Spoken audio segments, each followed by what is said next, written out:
The Arlington Athletics Hall of Honor Foundation was established in 2016. The Hall of Honor Foundation is a 501c3 nonprofit organization formed to recognize and support athletics in Arlington.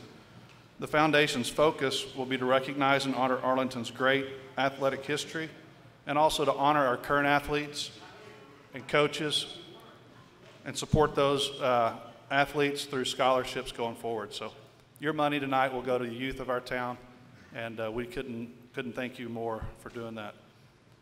I also want to recognize, and if you just raise your hand maybe wherever you are, I know you're working hard, you've been working many, many months on putting this together. Kevin Ozzie, Kenneth Vaughn, who gave our prayer, thank you, Kenneth. Deanna Zhang, she's been a champion herself putting this together, thank you. Jeff Kemp, one of the brainchild behind this. Carol Odom, she's probably out working somewhere out there, thank you very much. Taylor Fielder, I don't know where you are, but thank you, Taylor. Jim Pointer, as well, Geraldine Mills, and the Fielder Museum. And if you saw Geraldine out front selling the books, The Thundering Herd, hopefully you'll have a chance to buy one of those. They're a great book. Not only are they a good read, Jim Ball's the author of it. It reads like a history book, really. There's a lot in there about the football team in 1951, obviously, but most of the beginning and most of the middle and up to the end is really about what's going on in the world around Arlington and America throughout the 50s and before, and history of football and that type of thing. So it's a good history book read, as well as learning about these individuals here that are here tonight that we're celebrating. Really, the night is to celebrate champions. And I look out amongst the crowd and it's incredible. You know, I know some of them personally. I played against a few. I don't know if JJ's here or not. If you are, raise your hand. Played against him. Several coaches of mine there he is right back there. Alan Roberts. I saw Gerald Brown here. Alan Austin, they're all back there. Karen Granger, where she's up here somewhere. So it's really neat to see not only people I know, but people that have come back from many generations ago. And the best thing about it is they're champions in their time here in Arlington. But when you look at the type of people that we're awarding tonight, they're champions in life as well. And I think that's just as important and more so important than what they did on the athletic field while their time in Arlington. You also see in your program tonight that the original name of this was a little bit different than what it's going to be. You can look up on the screen right here and see it's the Tom Vandergriff Night of Champions. And I don't know if the Vandergriffs have walked in yet. I haven't seen them yet. We're going to hear, hey, there he is right there. Parker, thank you. We're going to hear from Parker here shortly. And my comments about the night and about Tom are going to be relatively brief because Parker's going to share some words with us as well. But we couldn't think of a better cheerleader of Arlington to name this event after. And we asked the family, and they blessed us with the ability to call it the Tom Vandergriff Night of Champions. And it just goes without saying, Tom's family, Tom himself, but his family as well, in the past and in the future and currently, they do so much for this town, not only athletic departments, but you name it, every department in the city. And for everything that we know that they do, I know there's 2 or 3 or 4 or 10 things that they do that none of us in this room even know about still today. And they're continuing to do. So what a great name. Let's give a big hand of applause.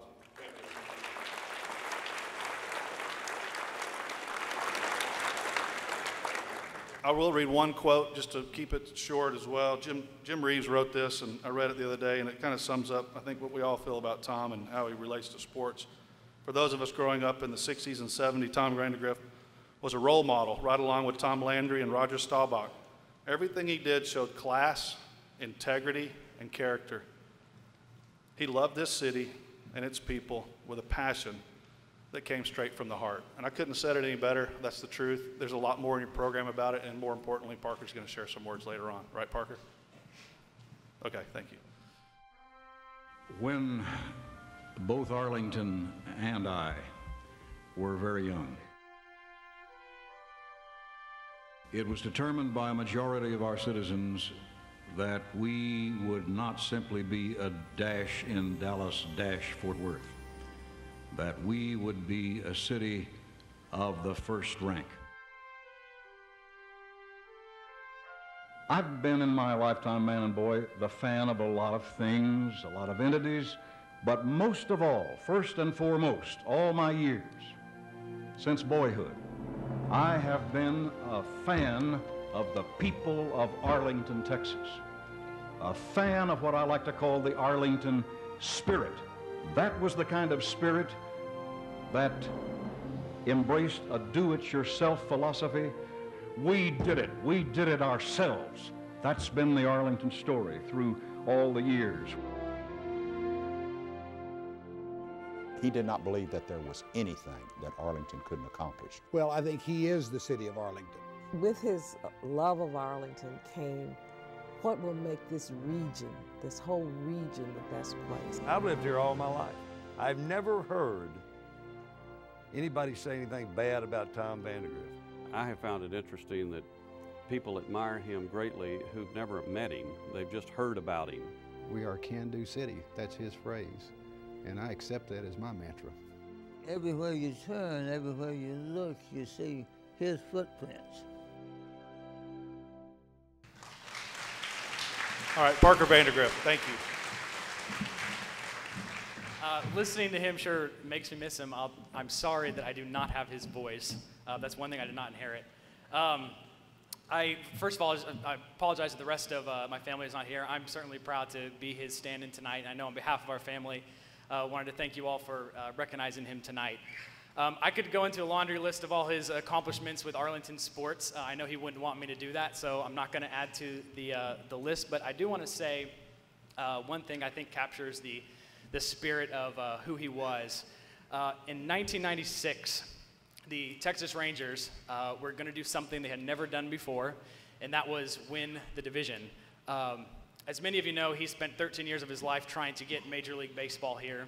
Began in 1958, and that journey finally ended in 1971 when he brought the Washington Senators here. So you can imagine, that's 38 years later, the sheer joy and excitement that he probably had that the Rangers were finally going to do something they'd never done in their history. You would not think that he would miss that moment for a second. So imagine him front and center at the ballpark in Arlington, confetti raining down, basking in that moment. And he was not even there, and he completely missed it. And where he was where he thought that he needed to be, and that was he was announcing a football game at Arlington High School. And he knew that that was an obligation that he had to do because that's where he needed to be. And I think that kind of embodies who he was. He was a true champion for Arlington sports and Arlington athletics.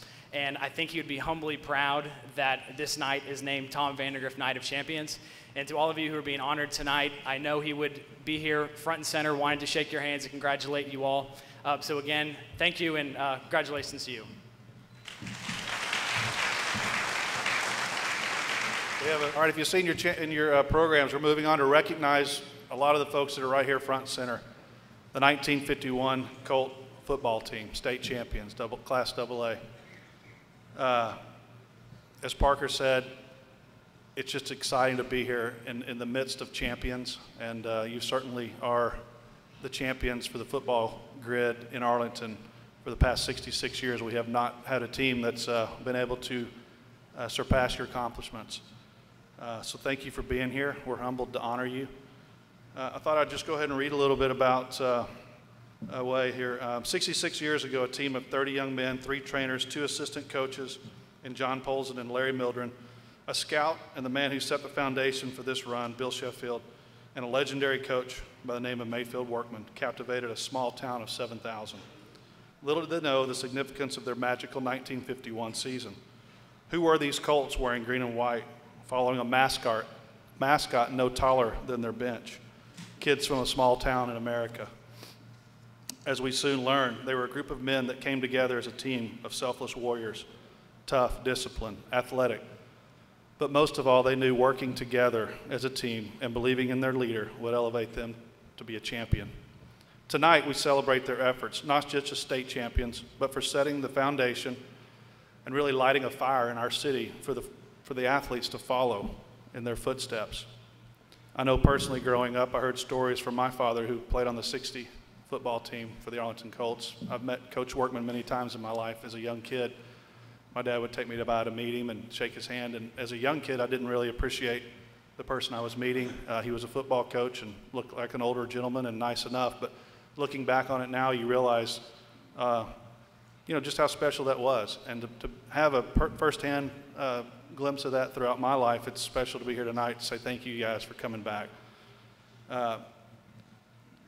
We wouldn't be here without all your accomplishments. The other thing I thought was interesting was I don't think it's ever happened again, and I'd love to see it happen again, Coach Peach. I would love to see the newspaper print the entire print in green paper like they did on the day that you guys played. It was either the day or the day after you guys won the championship. So I thought that was neat. That's all we have to say tonight about it. I just want to say thanks for coming. You guys are the recipients of the first inaugural Night of Champions, Tom Vandergriff's Night of Champions, and thank you very much.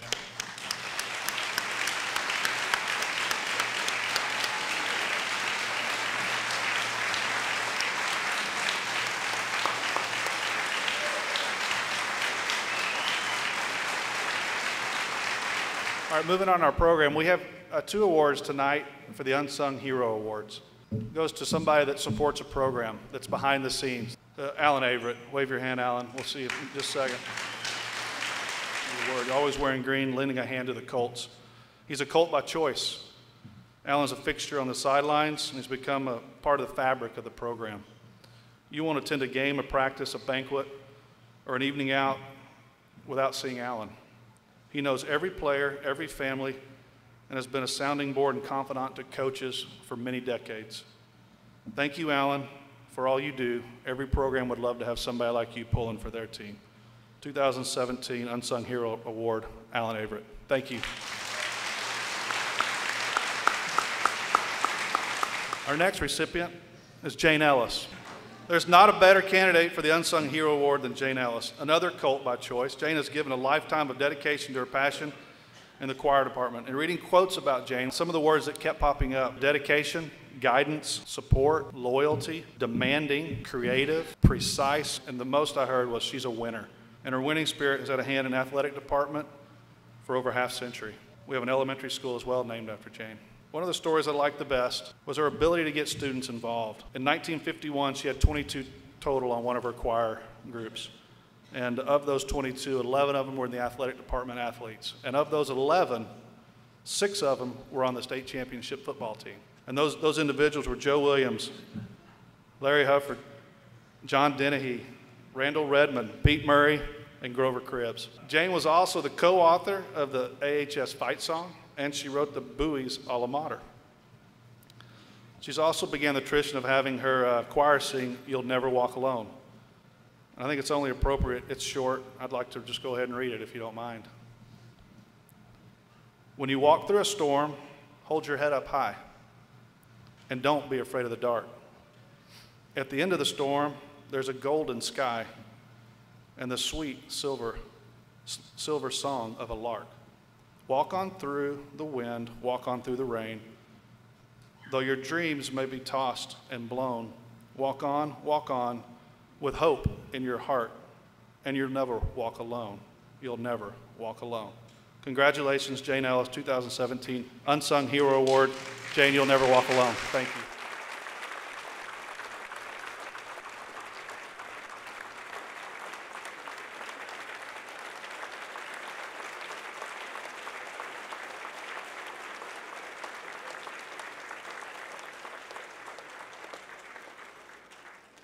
Okay, we're going to move on to the Hall of Honor, and John Nelson is going to do that for us. John has a long history at Arlington. I think everybody knows his voice. He's probably done over 1,000 athletic events in our city. He's a product of Arlington, went to Cook and South Davis, Arlington High, UTA, you name it. His grandfather started the Arlington Little League. That's something I did not know until I started reading about John. And there's a field at Randall Mill called C.E. Bowen Field named after them. Thank you for being here. I'd like to say the modern day voice of the Arlington athletics scene, John Nelson. Thank you.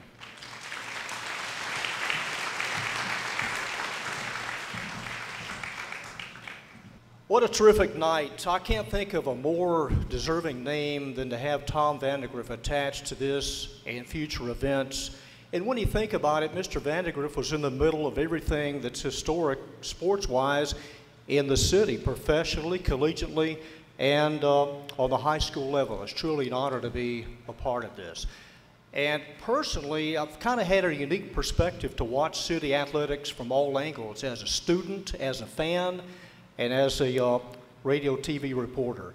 It's been a privilege to watch you boys and girls, men and women, compete and excel at the highest level of athletics. Our Hall of Honor recognizes coaches, teachers, administrators, and city leaders who have gone above and beyond in contributions and support of the athletic programs in Arlington. We could have had as many as 10 or 15 this first year, but we selected 5. Those in the future will be as equally as deserving, and it's a heck of a class, this 2017 class of 5 Hall of Honor. We begin with Coach Mayfield Workman, and his introduction will be given by his son, Rusty, if you'll watch the screen to the right. Good evening.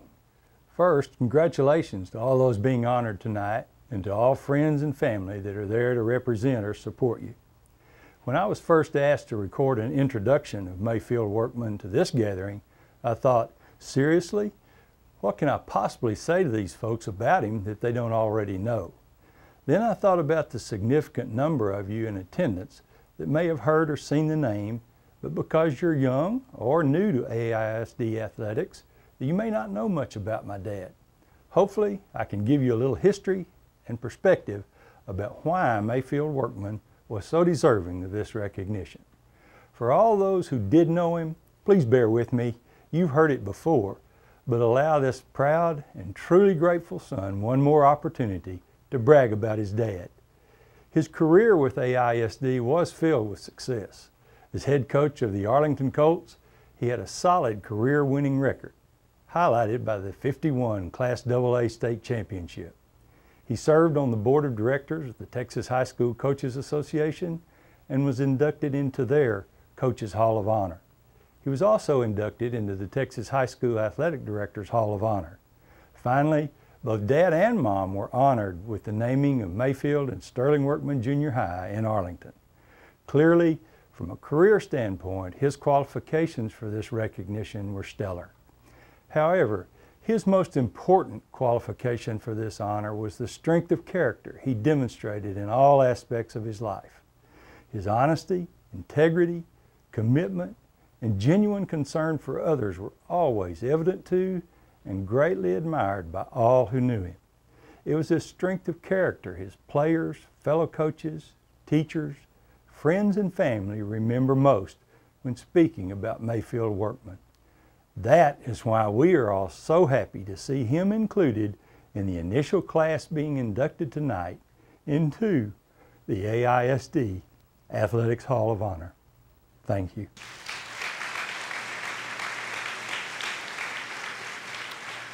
And here to accept Coach Workman's award, his daughter Pam Workman Copeland. Say just a few words. Once again, our family has the opportunity to thank Arlington Independent School District for a tribute to Dad. We are truly grateful for this award and know how much it would have meant to Dad to be included in all of the honorees here tonight. I want to just recognize my sister, Pat, and her husband, Kim Shelton, who are part of our family, and Rusty, of course, could not be here tonight.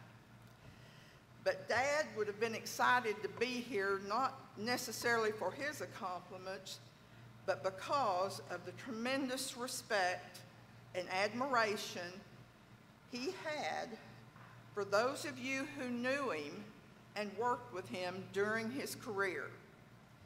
Dad always gave credit to Mom, the Arlington Independent School District administration, his fellow coaches and teachers, and of course, his players with whatever success he accomplished. To see all of you being recognized in this wonderful manner would have thrilled him more than you can ever know. I just want to say to the 51 team, he and Mom always referred to y'all as their boys, and he truly loved each and every one of you. Again, thank you so much, and congratulations to all the honorees tonight. Thank you.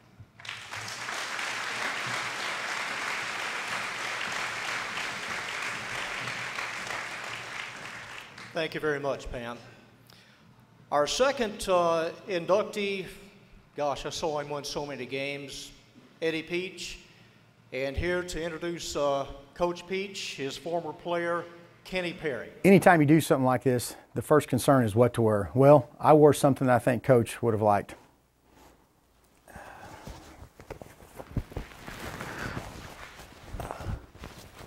It's a little snug, but I'm comfortable. I can't tell you how honored I am to introduce our next inductee into the Hall of Honor, Eddy Peach. But I'm a little nervous because his wife, Debbie, who taught me freshman English, is here, so I can't mess this thing up. Coach started his coaching career at Carter Junior High in 1965. He then was hired as the head baseball coach and JV football coach at Arlington High School. Then, in 1970, he became the head football coach at Lamar High School until 2010, where he amassed over 310 wins, 13 district championships, a state title appearance, and numerous coaching awards. It wasn't the coaching awards that drove Coach. It was a chance to instill values and life lessons to the over 4,500 athletes that he got to mold. Coach wanted you to love putting on the navy and gold and representing Lamar High School. I used to think the city of Arlington had a great mayor in Tom Vandergriff, but North Arlington, we like to think we had a pretty good mayor in Eddy Peach. I reached out to some of the players that had played for Coach over the past 5 decades. I asked them what made him such a great coach. The first guy said he was always so calm in pressure situations. The second, he taught me how to practice hard and outwork others. Next guy said he didn't have to yell and scream. He just crossed his arms and tilted his head. Next guy said Coach made football fun, and I love wearing that Viking head on my helmet. He was more than a coach. He was like a father. Coach was as fierce a competitor on the field that there was. I had a chance to witness that firsthand. At the ripe age of 29, got through playing coach when I was at Sam Houston, walked across the field, went to give him a hug. He put his hand on my shoulder and he said, "Boy, you guys got close with the 21-point tiebreaker." I said, "Thanks, Coach." I walked 5 steps, turned and looked at the scoreboard, and we got beat 60-20. I didn't see where the 21 points came into play. It didn't matter, though, because his son Scott was my offensive coordinator. He didn't have a problem beating him like that neither. Coach built teams during the offseason to be tough and unselfish. I often wondered how he could have 100 players standing on the sidelines year after year and not have to deal with parent problems. It was obvious. They loved him and Lamar football. His coaching staffs were built the same mold. They loved the coach and were loyal to Coach Peach and Lamar High School. Coach's offenses and defenses were always in the top statistically, and old Coach Ward always made sure there was a kicker waiting in the wings. Coach molded so many coaches over the years, including his own. Scott, the head coach at Arlington High School, and Sean, the head coach at Moody High School. Please join me in welcoming Eddy Peach.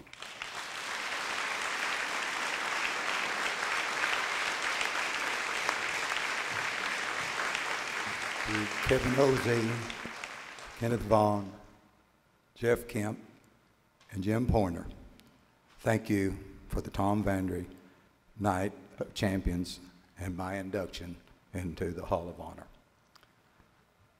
Thank you very much for honoring, and I'm going to say Mayor Vandergriff, because he's always Mayor Vandergriff to me. And you say, and believe it or not, Mayor Vandergriff and I had a great relationship. And you say, well, how does a Colt and how does a Viking have a great relationship? Well, to begin with, my first job at Arlington High was head baseball coach. And I was the head baseball coach at Arlington High for 5 years. And Mayor Vandergriff and I became really close. When I went to Lamar, he'd always say, "I love you, but I can't ever root for a Viking. You have to know that, don't you?" I'd also like to those being honored and recognized, congratulations, and to each and every one of you is well deserved. I would like to recognize my family this time.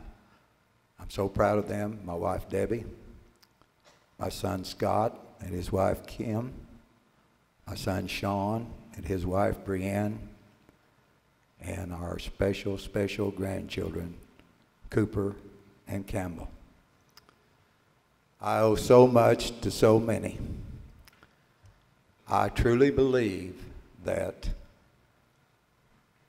other than family and faith, There's not anything else in this world that impacts people's lives more than education and the people in education.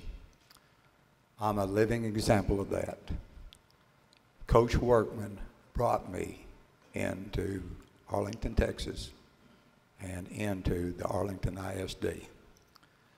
5 years after I was here, Coach Workman and Mr. Curley, who was the first principal at Lamar High School, and Mr. Martin, who was superintendent, changed my life forever.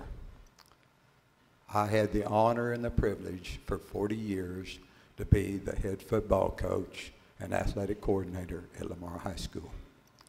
I want to thank the Lamar people, my principals, my coaches, my players, the teachers, the parents, the students, my Booster Club people, and North Arlington for allowing me to be their head coach for that period of time. I'd also like to thank the Arlington ISD for a great 45 years. And I'd also like to thank those that worked hard to make this the Tom Vandergriff night that we will honor forever, and the night of champions.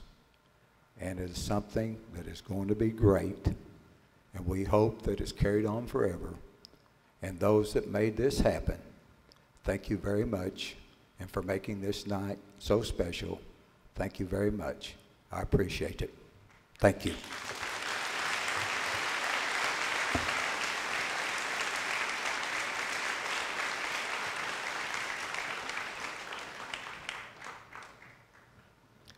Our third Hall of Honor inductee is Jerry Griffin, and his introduction was made by Kenneth Vaughn.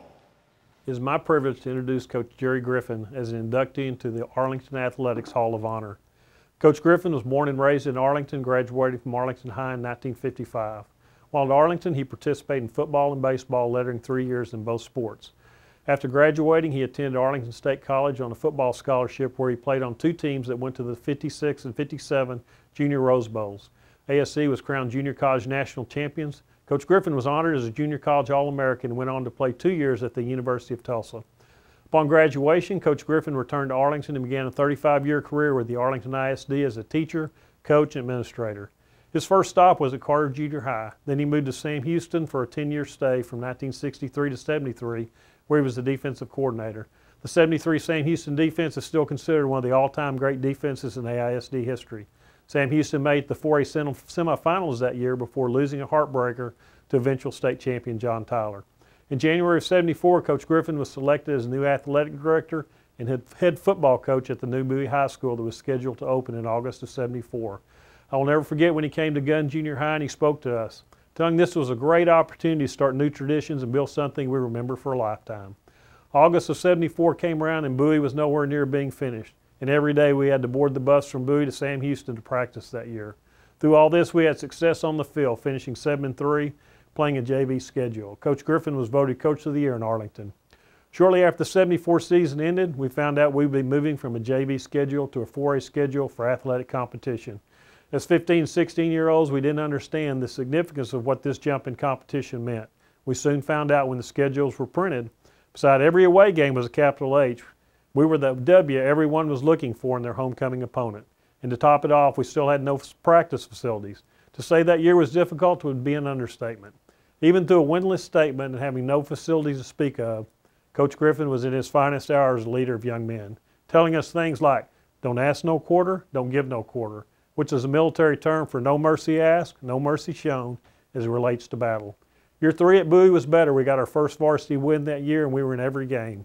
Even though wins were hard to come by, and by junior and senior years, I would go back and live those days all over again because of Coach Griffin and the spirit in which he coached and led his staff and players. Winning was very important to him, but he didn't use wins and losses or your abilities to measure your worth as a person. While wins and losses were important to Coach Griffin, his real greatness as a coach and administrator was how he related to people and how he loved people. I, like many others, have been blessed knowing and being mentored by Coach Griffin. My only regret is he is no longer with us to accept this honor. I would love to see that big smile of his. It was priceless. It is my great honor to present this Hall of Honor award to Coach Griffin. His wife, Bobby Griffin, will be accepting on his behalf.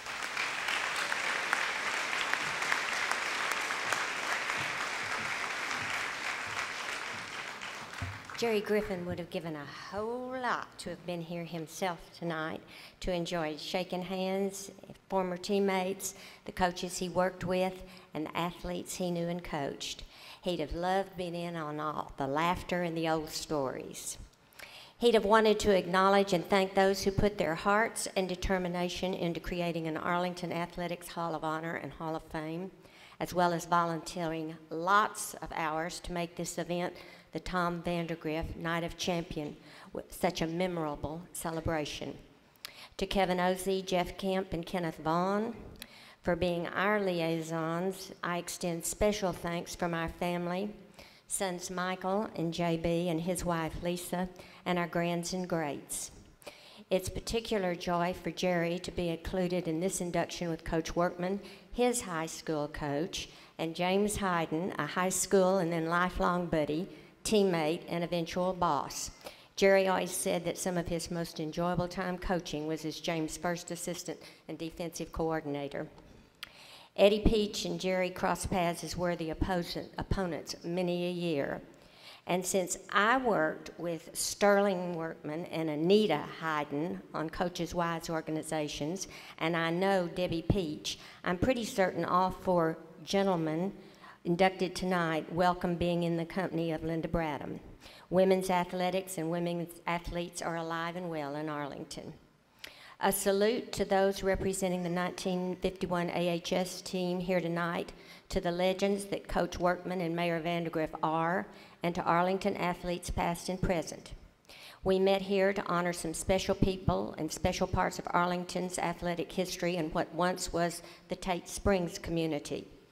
I just figured out that 80 years ago and 5.4 miles northeast of here, in a little wood frame house in the Johnson Station area of South Cooper, a local carpenter and his wife welcomed a happy little 10-pound baby into their family.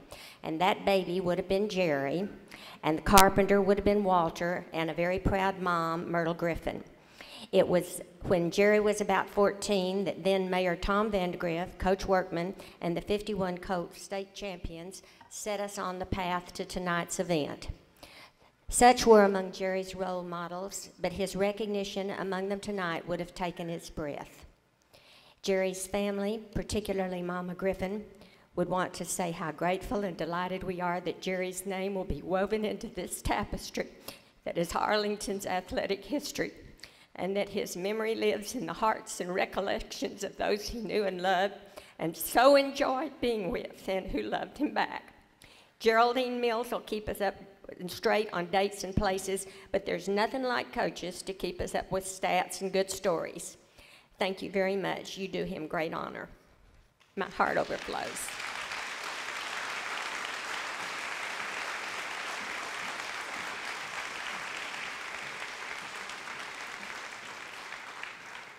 Thank you, Bobby.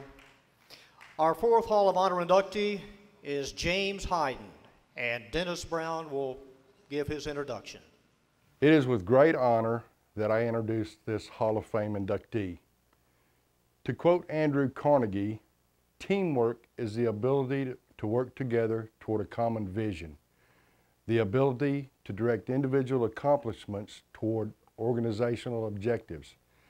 It is the fuel that allows common people to attain uncommon results. Common people attaining uncommon results. Think about that for a minute. Anyone who attended Sam Houston High School understands that those of us from the east side were common, primarily blue-collar families, many with not more than a high school education. Most had not achieved a great deal of monetary success. We were common, which is where the teamwork and the vision for success comes in. We had a coach that helped us develop our skills. We did drills, we studied plays, we lifted weights, we got stronger, our confidence grew in ourselves and in each other. We overcame obstacles. We believed in our abilities. We needed to become a team, and we were a team that shared a vision for success, a vision for winning. During my tenure at Sam Houston High School, the Texans won the district championship in football in 1975 and 1976. We went on to play in the state playoffs. We were a team with a vision for success. You see, James Hyden knew firsthand what it was like to overcome obstacles. He wasn't a large man in stature, but what he lacked in size, he made up for in commitment and hard work. He loved the game of football and believed he could make a difference as a team player. He was committed to being a successful athlete and worked very hard every single day to contribute to the success of his team. A man that is best known for the athletic director of Arlington Independent School District for 20 years, was also a halfback for Arlington State College, which is the University of Texas at Arlington today. The Arlington State College football team won 2 consecutive junior Rose Bowls in 1956 and 1957. The first year, James Hyden caught a 20-yard pass in the title game. He made a difference in his success of the team. And the next year, well, Hyden added a 54-yard gain that resulted in a 21-12 win over Cerritos College of California. James Hyden knew firsthand that common people can obtain uncommon results. Today, there is nothing common about the accomplishments of James Hyden. I think I can speak for all the athletes that Coach Hyden influenced during his coaching tenure. He was an inspiration to each of us. His values fueled our success. He not only taught us about football, he taught us innumerable lessons that we have applied throughout our lives, real life lessons. His greatest accomplishment was to mold a group of common young men into outstanding athletes. I'm fortunate enough to have been one of those young men. It's an honor and a privilege to introduce to you all James Hyden.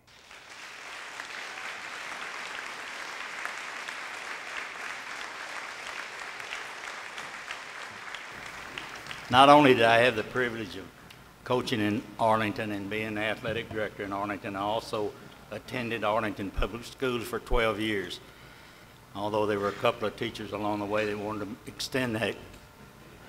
But I enjoyed being a student as well as a coach. I was born in Arlington in 1937 at Dr. Bobo's clinic, which was located then across the street from what the First Baptist Church is now.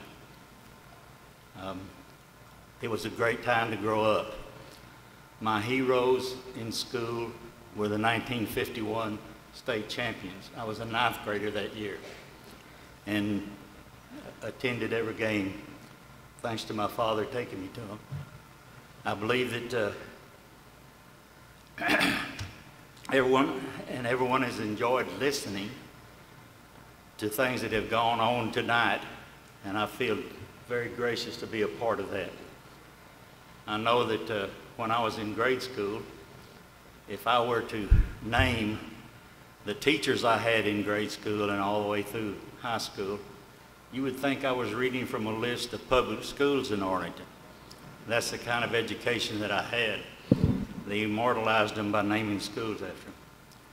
And I think I'm very lucky to be here tonight.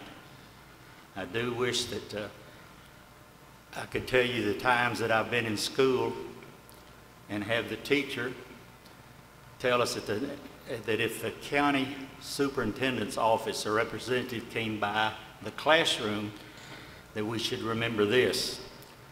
She would ask a question to the class while the representative was there, and everyone that knew the answer should raise their right hand.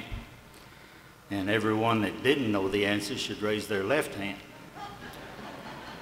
So with that thought, I'll leave you with everyone here that enjoyed what I had to say, please raise your hand. I see it's time for me to sit down. Thank you.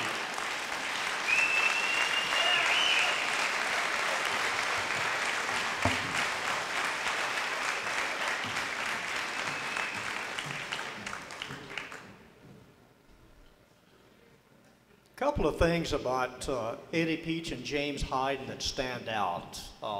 Three things. Number one, they always remembered your first name. And that kind of goes a long way when you're dealing with these guys once a week, once a month, or once every 6 months. They always remembered your first name. The second thing is they always had time for you. If they lost by 30 points or if they won by a point, they always made time for you when you came by to visit them. And number three is, not in a braggadocious way, but they always had the best interests of their kids at heart, their school, and the school district. And I think that resonates today with all of the current city coaches. But those three things always stood out. James and Eddie, I appreciate that. Our final Hall of Honor inductee is Lynda Bradham, and with her introduction, Teresa Poole. In 1982, I found myself right out of school, a rookie coach standing in Austin, Texas, next to a legend, winning her second state volleyball championship. This was the same position Joni McCoy reminded me she was in 1976 when Lynda Bradham won her first state championship. I do not know how you define true greatness, but you sure know it when you see it. That was Lynda Bradham in every sense of the word. I can only thank God for giving me the privilege to know a woman of such character and integrity. When we won that championship, we had a 5'5" middle blocker and a 5'3" strong side hitter, and probably averaged 5'6". There were no superstars, but a team of champions. This was throughout the lineup, including every bench player. Lynda Bradham had the ability to convey to every player that you are a champion, and with hard work and always supporting each other, you will win. We were in the finals of the state championship game, and right away we were behind 7-0. She called timeout, made a small adjustment, and we went on to win the match. Later, when I was asking her about that situation, she said, "They trust you to make a difference."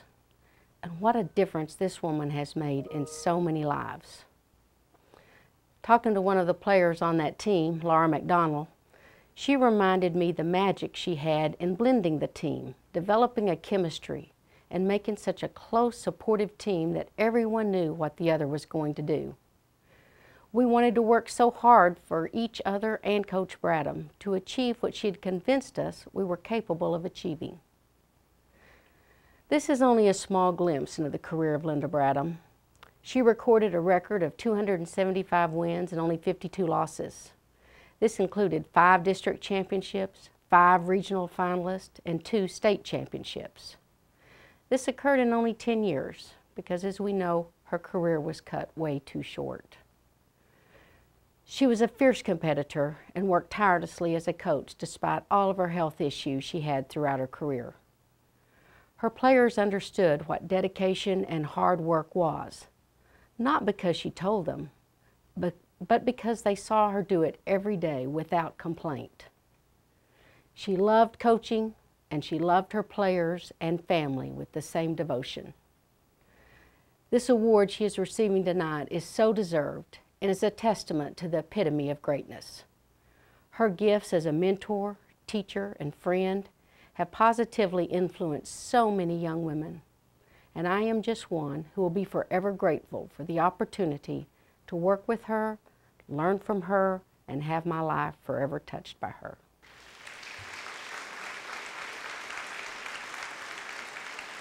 Here to accept her award and to say a few words, her husband, Doug Bradham. I want to thank the Hall of Honor and the Knight of Champions Foundation for this great honor for Lynda. The entire Bradham family is proud of it. We're so pleased. I'd also like to congratulate the other 4 champions and their families. I know them all very well, and they all had super careers. Lynda, I think, was born to be a coach. When I first met her, she was coaching a group of kids after school on the playground and loving to coach both teams. She would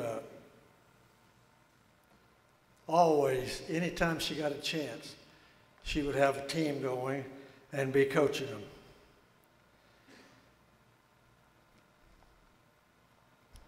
She would frequently be found coaching anytime she could get a group with her. She would round them up and go to coaching them. But we moved to Arlington and joined the great Arlington School District. Lynda first taught and coached at Owsley Junior High in Bailey. She was so proud to be in the Arlington schools when she heard the job of coaching volleyball and teaching PE was open at Arlington High School. She was very interested and interviewed immediately and got the job. She got it. She looked forward to a great future. She was proud to be working in this excellent high school and this tremendous school district. We were blessed. It was the best school district then. We believed it then and still feel the same about it now. Super kids and parents, excellent facilities, great administration at the school level and all the way to the school board. Excellent facilities, as I've mentioned. And she coached at Monahan's before coming to Arlington. And she coached 4 years and had 3 regional championships out there. That's as far as you could go then in that classification. But she loved to coach. And to her, it was more than just volleyball. It was life skills that she taught along with it. She did a great job and she had a happy career. And as I told you, we moved to Arlington and she and her team won 2 state championships. One in 4A and the next in 5A. She coached the All-Star game in San Antonio for 2 years. Her last championship in 1983, she was asked anything you'd rather be doing than this. And she said, no way, I'm so happy. But her diabetic doctor, and he was a good doctor, he cared for her, took good care of her. He told her she couldn't go to the state championship game that year. Said, you can't go down there, you're too sick. And she said, I am going. I am going. I've got to go and support my team and girls and coach them. She loved coaching, as I've mentioned. I thought that was a championship decision when she decided she was going on to Austin. So the doctor looked around a little bit and saw that she was pretty determined. And so he said, well, if you'll fly down and fly back and not ride that van back with your team, and take a card from me that I'm going to give you one of my buddies in Austin. He will take care of you. If you need him there, call him. If you'll promise me you'll do that, and she did. But she made it fine. Lynda coached her girls with a lot of love. They would do anything for her. She taught them to love and respect each other. Again, was more than volleyball. It was life skills she was teaching as well as volleyball. She taught them to play together as a team. And you can beat anyone. She had them highly convinced that they could beat anyone, and they had that same feeling and did in a lot of cases. She believed this statement, and so did they. She lived a great life and enjoyed her career so much. And the great climax is here tonight, being with you people and seeing champions everywhere. I'm so proud to be here. Thanks to the athletic directors and all they've done for her. She says, would you rather be any place again? She said, no, no other place I'd rather be. We're blessed. How great it is to be honored by these people and the Super AISD, and it is the Night of Champions. She loved all athletics and loved to coach and supported them 100%, such a valuable time in the life of kids. What you're doing here tonight is super, super. But you know, I think in a closing statement, I think God is not through with her. She will live on through the people she influenced to love family, athletics, and coaching. This great night will always be remembered. And incidentally, she may be coaching somewhere tonight. Might look for her.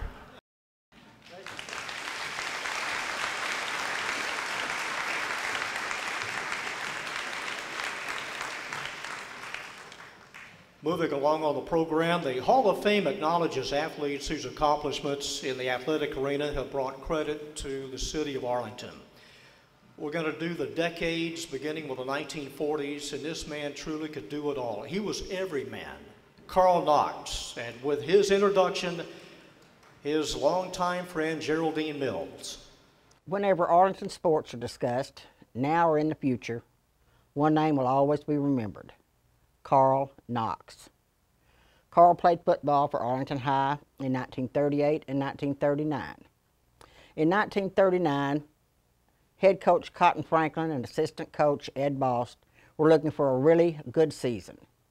They had high hopes for returning players: the 130-pound back Carl Knox, 140-pound back Jack Alexander, and 204-pound fullback Howard Gumpy Moore. The Colts had their best season and won their district, and the right to play in their first ever postseason game. Carl Knox would become Arlington's first All-State player. Carl attended North Texas Agricultural College, later known as UTA, where he continued his athletic career and branched out into other sports. Then in April 1990, he was inducted into the UTA Athletic Hall of Honor for football, basketball, and tennis. World War II found Carl in the Army Air Corps, where he trained as a turret gunner. But the Army had other ideas and chose to use his athletic ability to boost morale. Carl was placed on basketball, swimming, and diving teams, where he served for 3 years. After the war, Carl returned to Texas and entered Texas Christian University. Carl's career at TCU would be one of his most remarkable achievements. A 100-yard kickoff return against Oklahoma A&M, now Oklahoma State, still stands in the Southwest Conference record book. A 94-yard punt against the same team stayed on the books until the Southwest Conference folded and became a part of the Big 12 in 1996. No other player in major college history has ever matched Carl's two remarkable feats. Later, Carl's teammate and center, Doyle Malone, would present that famous kicking shoe to TCU. It was bronzed and put on display at the John J. Justin Athletic Center. After leaving TCU, Carl coached high school football, 2 years at Goldthwaite and 1 year at Midland. Then Carl returned to TCU to join the coaching staff, where he stayed for 3 years. And during this time, he began to hone his fishing talent and would go on to win several state bass championships. And in 2005, he would receive an award for fishing all 50 state tournaments from 1955 to 2005.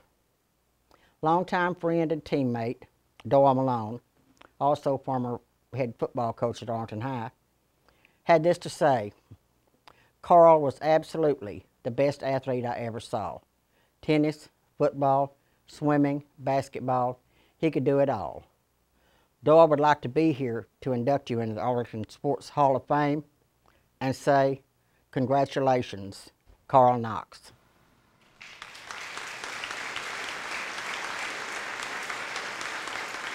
Our next Hall of Fame inductee is Rusty Gunn, and with his introduction is my brother Jim. Rusty Gunn, a name that evokes pride and everything good about my high school, my hometown.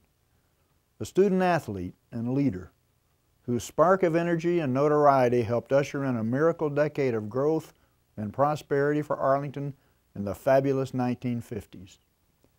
Kids have sports heroes. Old men still do. And in my youth, we languished in the football exploits of Arlington's first All-State football player and later TCU star, Carl Knox.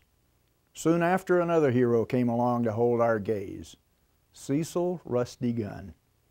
Like his former teammate, Charlie Marshall, Rusty became our new Jack Armstrong, the All-American boy. Rusty, too, was handsome, smart, hardworking, unselfish, and modest. Equally important, Rusty was friendly to every kid who watched him practice and play at College Field and on the road. Arlington has passed many milestones, but to me none surpasses December 22nd, 1951. It happened on the chewed-up turf of Baylor Stadium after fullback Rusty Gunn took Raymond Glasgow's handoff and plunged across the enemy's goal line. Believe me, time stood still for a wild-eyed 10-year-old kid and 7,000 other spectators. Minutes later, the scoreboard told the story and all bedlam broke loose. Also, Rusty Gunn had just edged out Santa Claus, becoming the most popular guy to ever deliver a Christmas present to a town gone crazy. For 4 quarters, Rusty's teammates had shut down the highly favored La Vega Pirates. That superb defense gave Rusty the chance to score the game's only touchdown, which instantly belonged to everyone in town. Arlington's newest fame was about to be etched on the first ever UIL Class AA Championship football trophy. Rusty's the first to say that winning championships is a team effort. But like the last Pony Express rider, someone finally delivers the mail.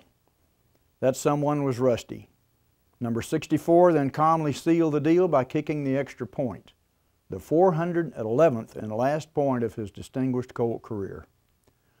After Charlie Marshall's group had moved on, our eyes and aspirations were fixed on Coach Bull Workman's 1951 Colts.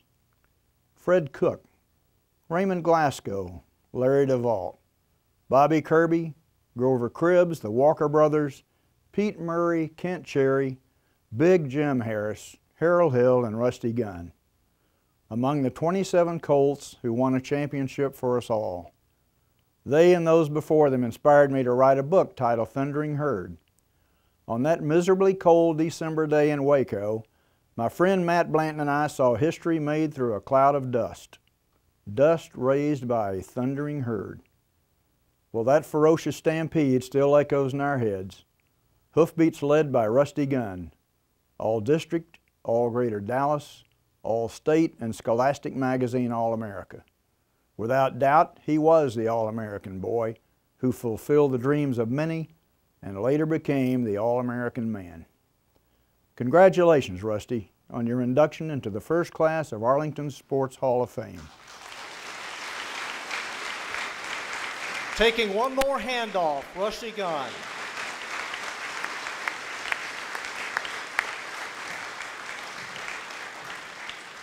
Our next Hall of Fame inductee from the 1960s, Rusty Ward. And with his introduction, his brother Gary. It is my honor to introduce to you the athlete representing the 1960s, my brother, Rusty Ward. Rusty is a graduate of Arlington High School, where he lettered all 3 years playing football and baseball. He was All-District 6 times, 3 each in football and baseball. 3 times Player of the Year as voted by the press, twice in baseball and once in football. He was also All-State in football twice and was voted one of the top 20 Texas high school football players in 1968 by the Southwest Conference football coaches and was selected to play in the Texas High School All-Star football game in the summer of '69. In football, he was a standout under head coach John Riddell. Rusty was both a halfback and receiver. During his football career, Rusty had 75 catches for over 1,200 yards and rushed for another 1,500 yards. Rusty was known for his speed. He ran a 4.36 40. He scored 25 TDs, returning kickoffs and punts. He also served as the team punter and averaged just over 41 yards per punt. Rusty was also part of history by playing in the first ever high school football game between 2 Arlington schools. On September 30th, 1967, Arlington High played Sam Houston High School, and he scored on a 77-yard touchdown run. The Colts won 17-6. In baseball, Rusty played for coach Eddy Peach and had a career batting average of 400. He hit 22 home runs, and during the playoffs, he twice hit 2 home runs in 1 game. In his last high school baseball game, he broke up a no-hitter against crosstown rival Sam Houston by hitting a 3-run home run, and the Colts won 3-2. Rusty also played on the first Colt baseball team to ever reach the state semifinal playoffs. Rusty was heavily recruited by every major college. Coaches such as Darrell Royal, Frank Broyles, and Eric Parsegian recruited Rusty. but Rusty signed a letter of intent to play both football and baseball at TCU. However, the San Francisco Giants offered him a pro contract and he decided to pursue his dream of playing pro baseball. Rusty suffered a severe knee injury while with the Giants and was released. However, after a year of rehabilitation, he was under contract with the Cincinnati Reds. He played 4 years in the Reds organization with a career batting average of .277 and hit over .300 twice during his career. He had a career on-base percentage of .351, averaged 27 doubles per year, and was a 3-time minor league All-Star. He played single-A ball in Tampa, double-A ball in Canada, and triple-A ball in Indianapolis. Rusty was a leader on and off the field, and I will always remember watching him play. Congratulations, Rusty. You have always been my hero. Ladies and gentlemen, the athlete representing the 1960s, Rusty Ward.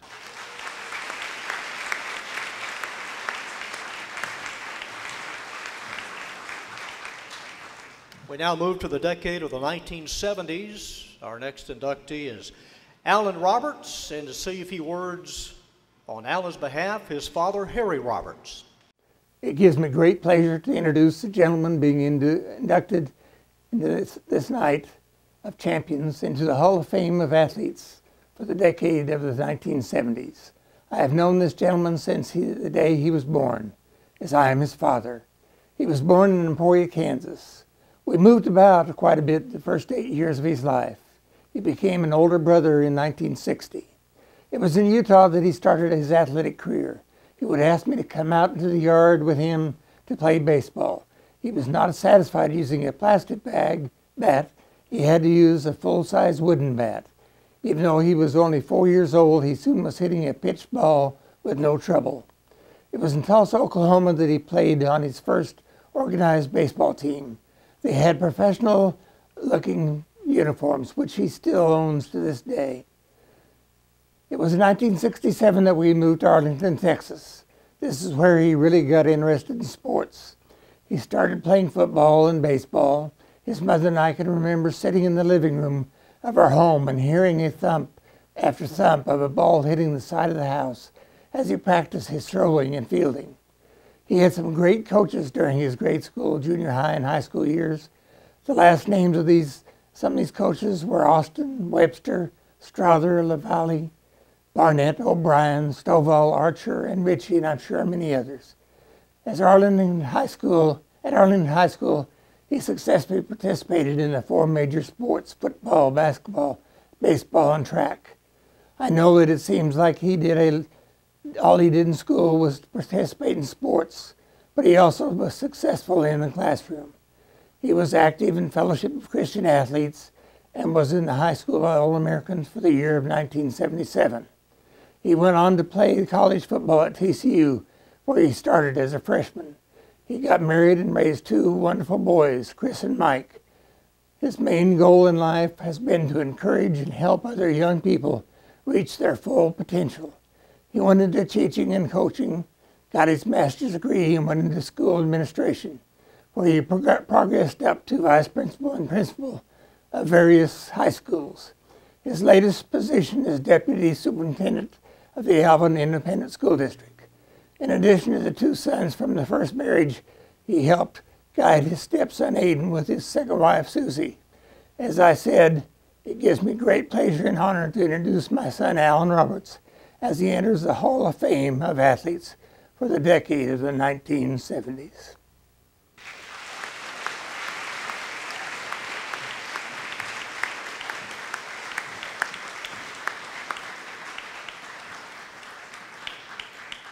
Also from the 1970s is Leah Box and Judy Strickland with her presentation. I was the head girls basketball coach at Arlington High from 1972 to '89, and I am honored to introduce the female athlete of the 1970s decade, Leah Box. This young lady was at the forefront of the explosion of girls athletics in the 70s. Leah, like many of her peers, was an extraordinary athlete who played every sport that was offered. As a gifted athlete, she distinguished herself at every level of competition. Leah was a varsity starter for 2 years on the volleyball team earning several all-tournament, all-city, and all-district awards, and is a member of the Arlington High School Volleyball Hall of Fame. In track, she ran the quarter mile, the 800, competed in the shot put, and was on the mile relay team, which finished first or second at every meet and placed third in regionals all 3 years. She finished third in the district in the shot put her senior year. Arlington High started the first girls basketball program in Arlington in 1972 and entered UIL competition the following year. As varsity starter and co-captain, she led our team in scoring, assist, and offensive rebounds, while amazing opposing teams with a 37-inch vertical jump. She was named to multiple all-city and all-district teams and was the district's Offensive Player of the Year in 1974. For 6 years, Leah was the starting shortstop on an AAU softball team, was named to All-City and All-Star teams 3 times, and won several all-tournament awards. She was also drafted onto a state tournament team for several seasons. As one of the first female athletes in Arlington to receive a partial scholarship, Leah entered Baylor University and became the first and only Baylor athlete, male or female, to letter in 4 sports: basketball, volleyball, softball, and track. In addition, she was only the 5th woman in Baylor history to graduate on a full athletic scholarship. Her basketball team qualified for nationals twice and finished 5th in the nation her junior year. In track, she was a member of the medley relay team that finished 7th in the nation during her senior year. Her former teammates describe her as competitive, confident, supportive, funny and genuine, a servant leader, a trusted confidant, and a spirited and gifted athlete. Leah once told me that as a basketball player, she hoped to be remembered as a sometime starter on the front end of a fast break and with all my heart still in it. I believe she will also be remembered as one of the most talented and dedicated female athletes in the history of Arlington ISD, and it is only fitting that she is now a member of the district's Hall of Fame. It is my privilege to introduce to you Leah Box.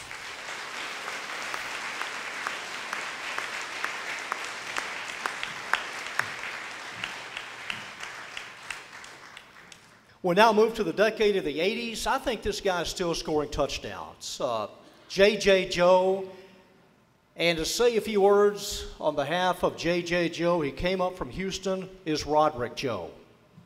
To the Arlington Athletics Hall of Honor, Board of Directors and Trustees, to the honorees and inductees, and to all assembled.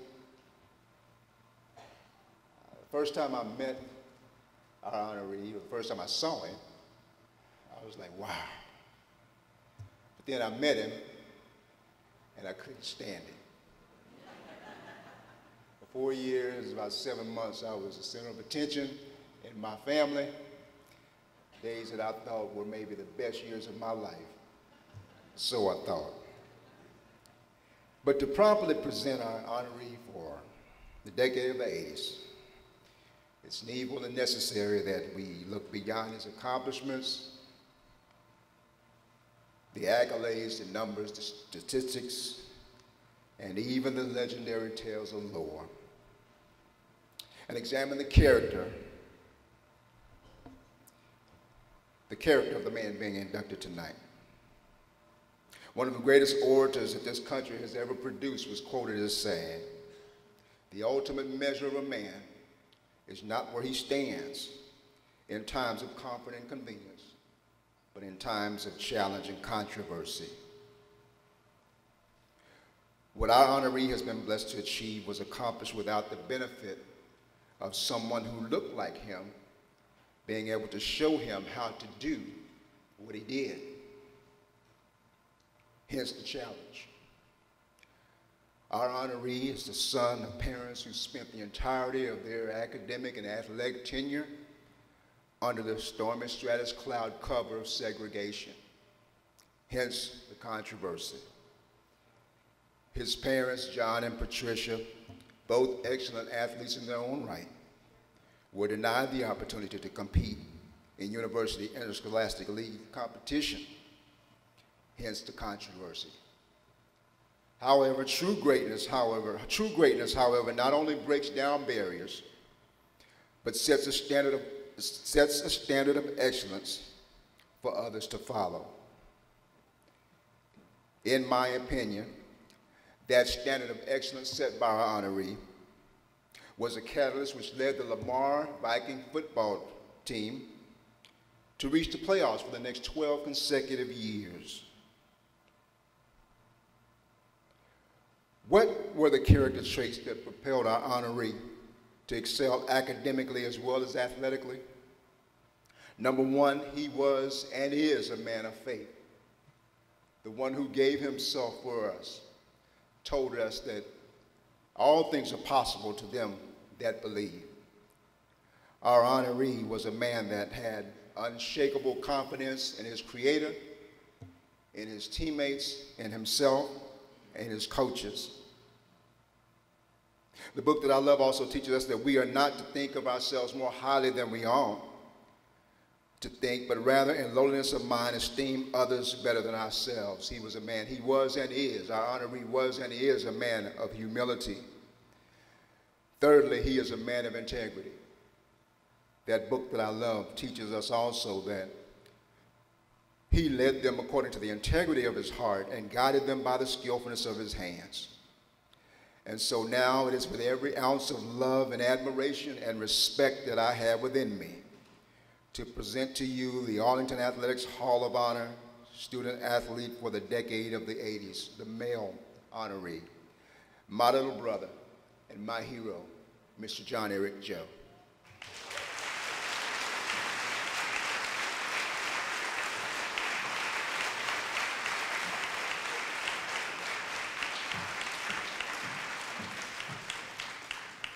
Moving along in the decade of the 1980s, our next inductee, Karen Richards Granger, and with her presentation, The Fox, Sue Cawley. In 1990, Karen Richards Granger led the way for the Arlington High School Colt volleyball team to advance to the state semifinals. The theme was taking care of business, and she has continued to take care of business her entire career. In high school, Karen was a multi-sport athlete excelling in volleyball, soccer, and track. From 1987 to 89, her junior high years, she won city in the long jump, discus, 200-meter dash, 4x100 relay, and 4x200 relay. In high school track, she was a regional qualifier in the long jump, 200-meter run, and the 4x200 relay. She was the 1991 Track Scholarship Award recipient. In soccer, she was selected All-District and played on the regional finalist team for the Lady Colts. Karen was a starter all 3 years in volleyball and received many awards. She was selected All-District First Team for 2 years. She was selected All-District Newcomer of the Year and All-District Defensive Player of the Year. Adding to her other great accomplishments, she was listed as an All-American USA Top 100 in Volleyball magazine. The Texas Girls Coaching Association selected Karen Defensive Player of the Year. She was selected First Team All-Area by the Dallas Morning News. She was All-Tournament in the Duncanville, Arlington, and Richardson volleyball tournaments.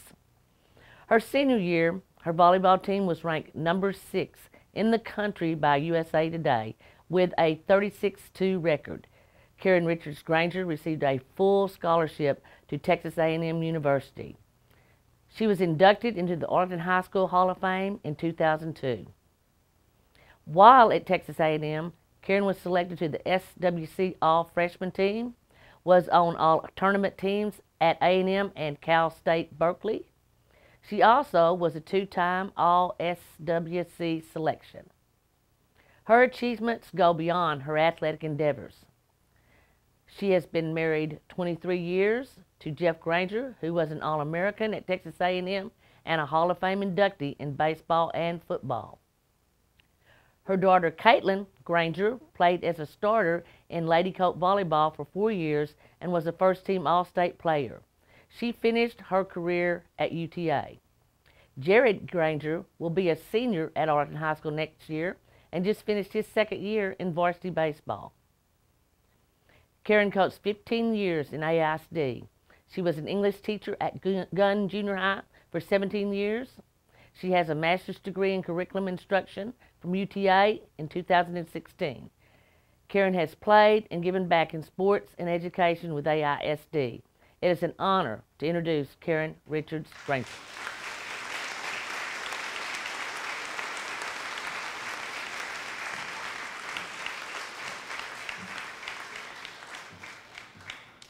Move along to the decade of the 1990s.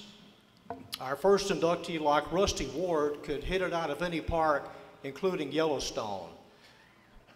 Vernon Wells, and with his introduction, Vernon Wells Sr. It is my honor to introduce the 1990s Athlete of the Decade, my son, Vernon Wells III.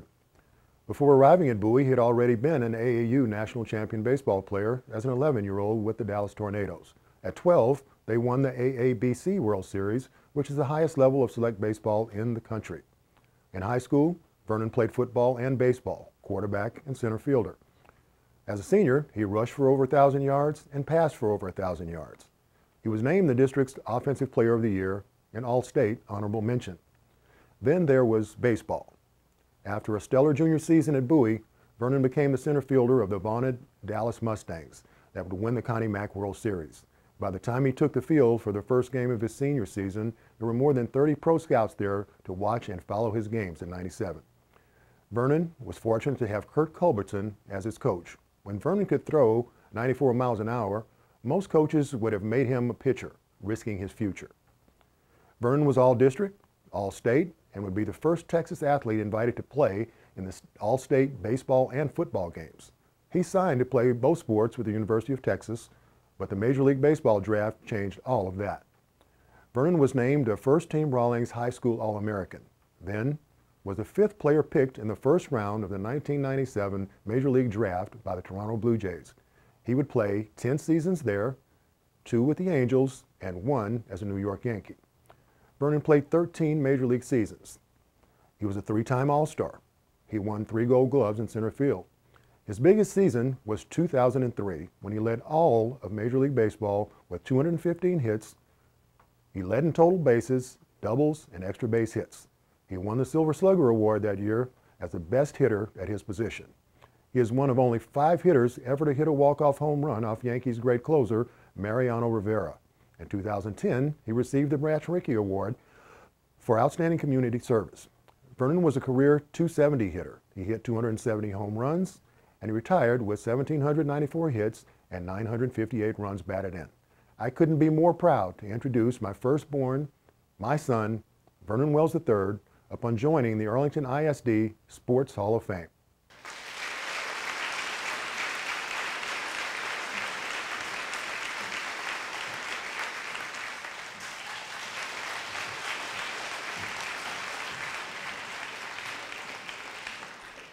Also from the 1990s, she could not be here tonight, but we want to recognize Lunn Pride, who set all kinds of scoring records for the Lady Texans of Sam Houston. She was a parade All-American, went on to play at the University of Kansas, and had a brief career in the WNBA. So let's give a round of applause for Lunn Pride.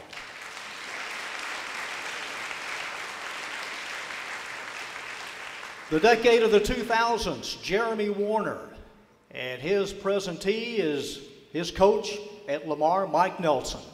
And it's my honor to introduce the Athlete of the Decade 2000. This young man burst on the scene of track and field in 2002 when he was the Texas 5A state sprint champion in both the 200 and 400 meters, running high school bests of 20.41 and 45.57. That same year, he was selected High School All-American by Track and Field News magazine. Enrolling at Baylor University after graduating from Lamar High School, he quickly established himself as a collegiate sprint talent.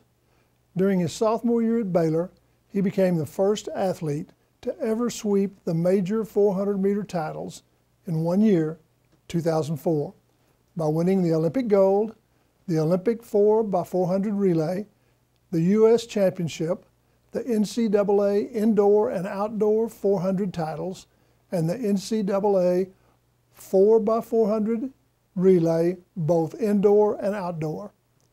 During his career, he has won 4 Olympic medals, 3 gold, 1 silver, and 6 World Championship medals. He has been selected to 3 U.S. Olympic teams, Athens in 2004, Beijing in 2008, and London in 2012. He is the 4th fastest competitor in the history of the 400-meter event with a personal best of 43.45 seconds.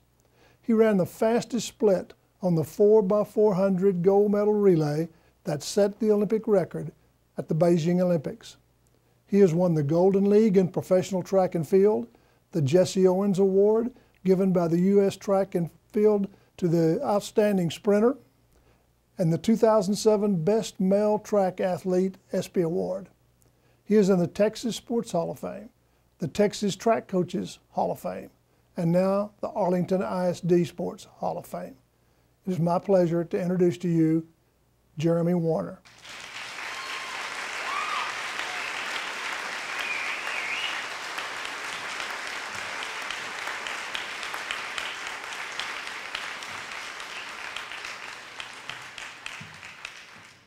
He's so fast, if you blinked, you missed him, Jeremy. Also from the 2000 is Taylor Barnes, and with her introduction, her coach, Tracy Perez. I'm honored to be here today and pleased to be introducing to you tonight the Hall of Fame Female Athlete Inductee of the Decade 2000, Taylor Nicole Barnes. I've had the privilege of coaching Taylor at Martin High School from 2002 to 2006, where she earned 4 varsity letters and was indispensable to our program. As a freshman on varsity, she led her squad to a 37-7 record in the state semifinals. As a sophomore, led the Warriors to a 39-7 record and a trip to the state semifinals. The highlight of her high school career came during her senior season. Taylor earned state tournament championship MVP and all-tournament team honors as she led the Warriors to Class 5A Texas State Championship with a 38-7 season. She earned Texas Gatorade Player of the Year. She helped lead the West squad to victory in the TGCA All-Star Game. She was a 3-time Fort Worth Star-Telegram Player of the Year and All-Area First Team, 3-time Dallas Morning News All-Area First Team, and 2005 Player of the Year. 3-time Texas Girls Coaches Association All-State Team Selection, and 2005 Texas Sports Writer Association Honorable Mention. 3-time District 7 5A Player of the Year, and 2005 Duncanville Tournament Outstanding Setter. Taylor was awarded a scholarship to Baylor University, where she continued to compete at the collegiate level. During her 4 years at Baylor, she was named to various all-tournament teams and MVP of many tournaments. She was AVCA All-American Honorable Mention and All-Central Region teams. In 2009, she was Big 12 First Team and AVCA All-American Honorable Mention and Big 12 Commissioner's Honor Roll. She broke Big 12 and Baylor University record for career service aces, 205 aces, along with Baylor University career assist record with 5,120 assists. I'm honored to have coached Taylor. She's a true competitor of the game. Her ability to play errorless still amazes me. Because of her leadership, she was the driving force behind this 2005 state championship team. Taylor currently lives in Colorado. She is a commercial real estate broker where she continues to use her leadership skills and determination to be successful. I'm excited to announce Taylor Nicole Barnes to the Arlington ISD Player Hall of Fame. Congratulations, Taylor.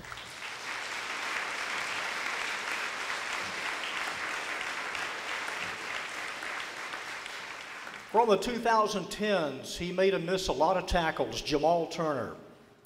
To present Jamal Turner, Danny Edelman. Every time I think of Jamal Turner, I see a young man who believed in a dream that was placed in his heart. And I'm talking about vision, deep inside that speaks to your very soul. It's a thing we're born to do. It drains on our talents and gifts. It appeals to our highest ideals. It speaks our feelings of destiny. It is inseparably linked to our purpose in life. As a teacher and coach, I've been honored by witnessing a young man and his ideas being able to accomplish his dream. Jamal Turner is the best student-athlete football player that I've had the honor to coach. His relentless effort to be the best is a credit to his strong will and desire to achieve. I remember the first time I met Jamal. I had just become the head football coach at Sam Houston High School and was desperately looking for a quarterback that could lead our spread offense. I saw him throwing a football with some friends after school that spring and immediately recognized his natural throwing motion, and I quickly ran to him and introduced myself as the new head football coach at Sam Houston. And without hesitation, Jamal introduced himself as the next starting quarterback for the Texans. I was so impressed with his confidence because, you see, he was only a freshman when he said that. His team-first attitude allowed us all to be better people and teammates. As the record shows, Jamal went on to be our quarterback for the next 3 years. His accomplishments as a student-athlete reached phenomenal heights.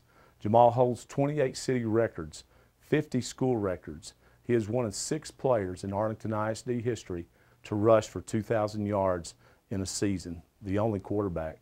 He is the only player in Arlington history ever to rush for 2,000 yards and pass for 2,000 yards in a season. There have been only 4 games in our district history in which a player had 200 yards rushing and passing. Jamal Turner has all 4 of them. He received all district, all state honors, as well as Under Armour High School All-American. He accepted a Division I football scholarship to the University of Nebraska, where he played receiver and was a favorite of the Husker Nation. Jamal received his degree and is currently working towards his master's. And on behalf of the Sam Houston family, I would like to congratulate Jamal Turner for his induction into the first class of the AISD's Hall of Honor.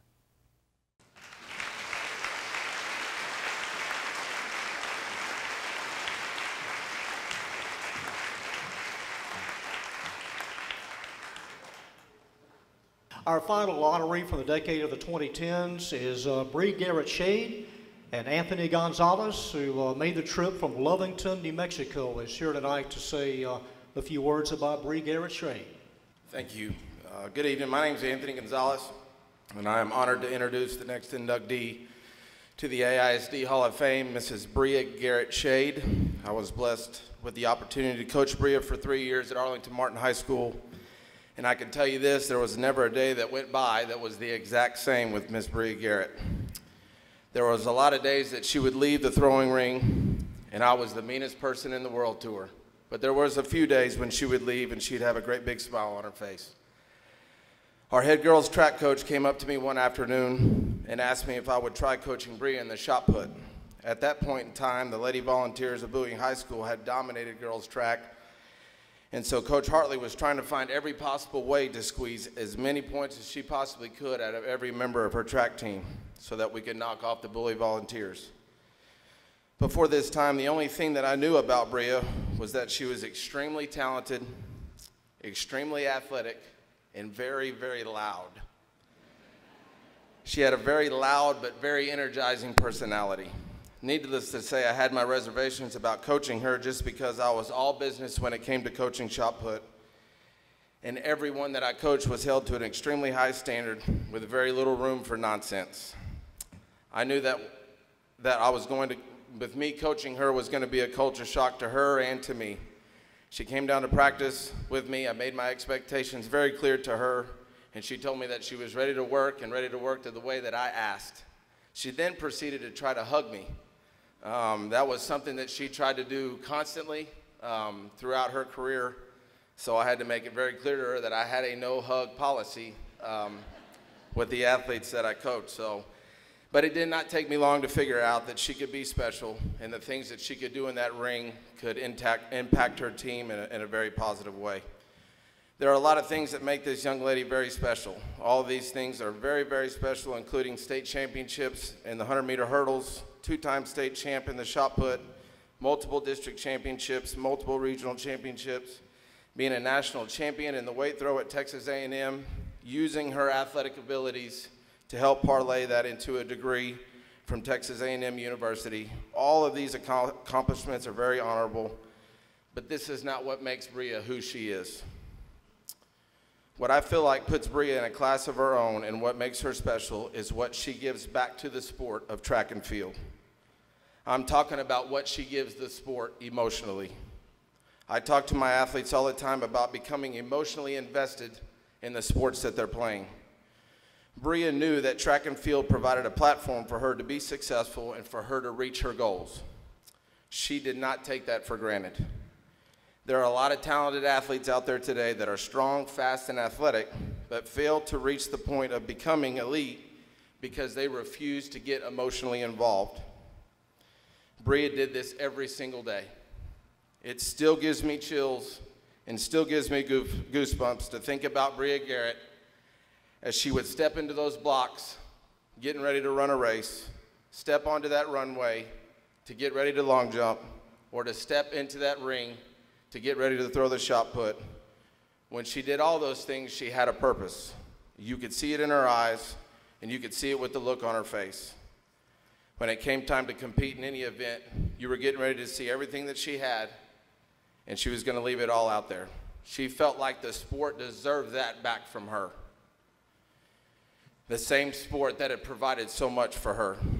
It did not matter if she won. It did not matter if she lost, which that did not happen very much in her career at Arlington Martin High School.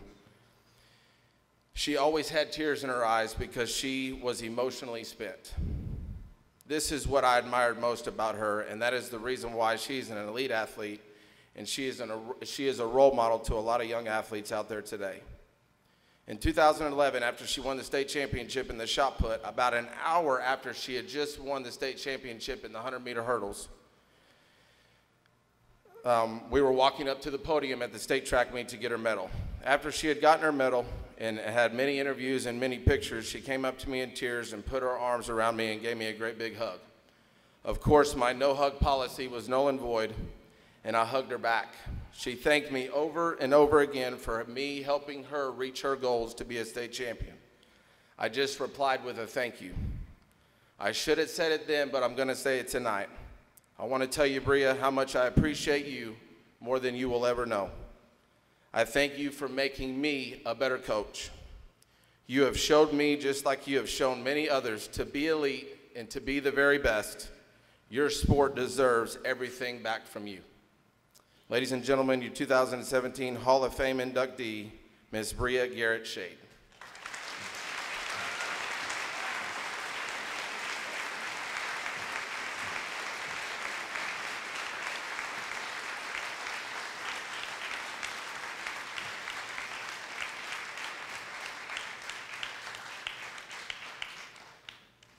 Next on our program is the Current Players Award. Our Mayfield Workman Athlete of the Year is a wrestling state champion, a senior at Arlington Bowie, Taylor Parks. Wrestling state champion. The AISD Male Athletes of the Year, a senior at Arlington High, participating in football, soccer, and baseball, Ben Carroll.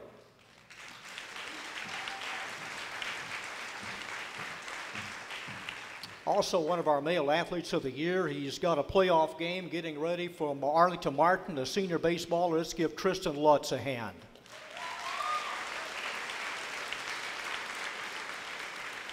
Our AISD Female Athletes of the Year, a senior at Arlington High, running track, a state champion in wrestling, Asa Ray.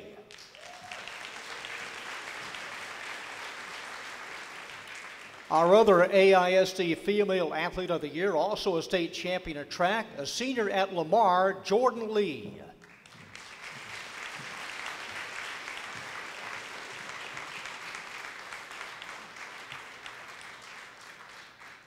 Our Team Sportsmanship Award goes to Seguin High, Seguin Nation.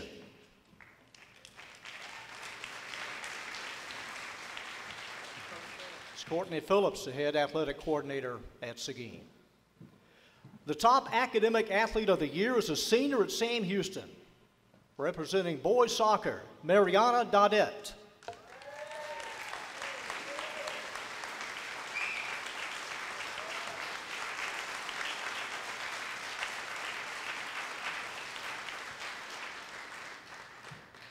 We now have the current coaches and staff awards.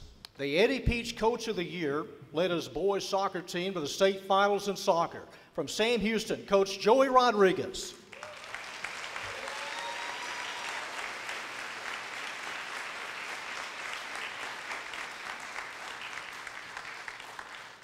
The AISD Junior High Coaches of the Year, Rhonda Arley from Bailey and Wellington Allen from Barnett Junior High.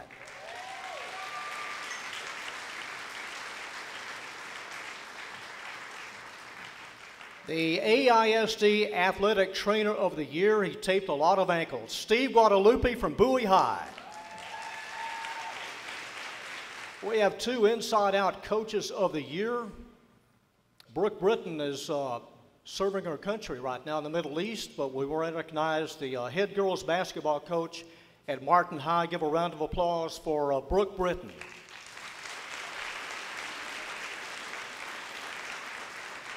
And also Kelly Carruthers, the head girls basketball coach at Arlington Bowie.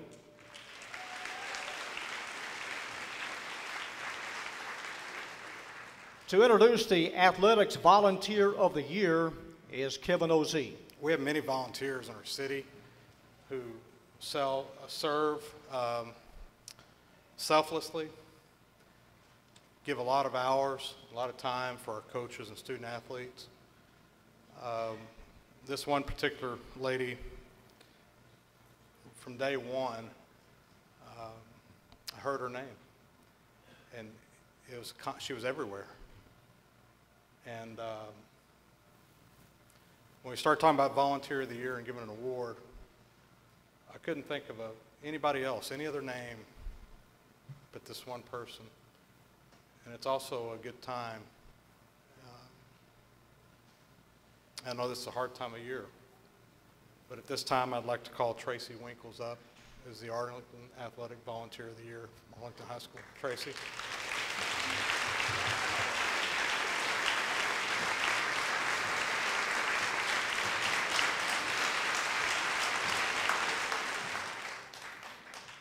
Our last staff award on this Tom Vandergriff Night of Champions goes to the Principal of the Year for Martin High, Marlene Roddy.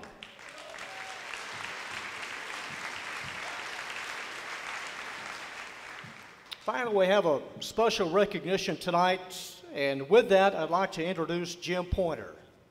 When the committee sat down to try to determine who should be selected as the People's Choice Award winner, there was one guy that checked all the boxes for Arlington sports. So I'm truly honored to announce that the winner of the Tom Vandergriff 2017 Night of Champions People's Choice winner is Kevin Ozee. Kevin.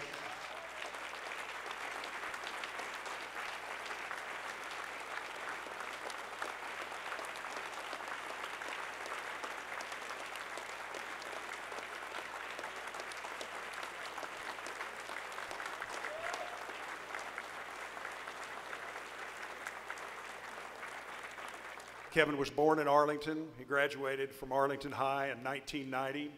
He then went on to Texas A&M, where he played football for the Aggies, and graduated with his bachelor's and his master's degree. Along the way, he met his beautiful wife, and they have two now pretty grown sons. He then got into college coaching and high school coaching, but quickly figured out that getting into the athletic administration business was where his livelihood would be. So he then went to Duncanville as the athletic director for 5 years, and then to South Lake Carroll, where those student athletes won 17 state titles in 5 years under his leadership. In 2013, he was selected as the National Athletic Director of the Year, national. He was also a member of the Texas Athletic Directors Board of Association. So in late 2014, the AISD had an opening for a new athletic director, and Kevin immediately applies. Now stop and think about that for a minute. He's got arguably the best athletic job in the state of Texas at Carroll. It's a one high school town.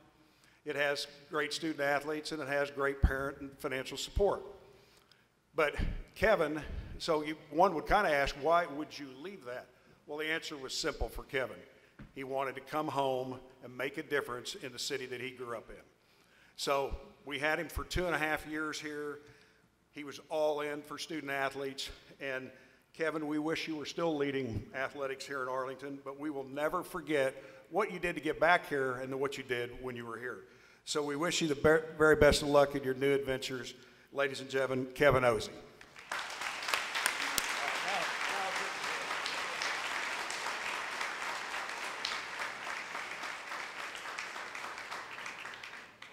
I purposely saved the best for last. Again, then when you go last, you get to do that kind of stuff. But what I want to do right now is the 51 Colts, the members from that 51 team that are here tonight. Rusty, you're going to have to help me with this. Please come down and stand in front of the stage. The 51 Colt members, please come down and stand in front of the stage. The teams that we remember are the teams that play in December. These guys played late into December one year, 1951, December 22nd, 1951. Everything that we've done tonight, honoring, has been so positive. Present at this time this trophy. She's been gone a while. I know y'all are ready to see her again. I'm just going to start and y'all can pass it down the front. But I want to say thank you to these gentlemen. This is why we're here tonight. This is why we're doing this, for these guys right here. You know, our heroes are in front of us right now. You're not forgotten. You hadn't been forgotten.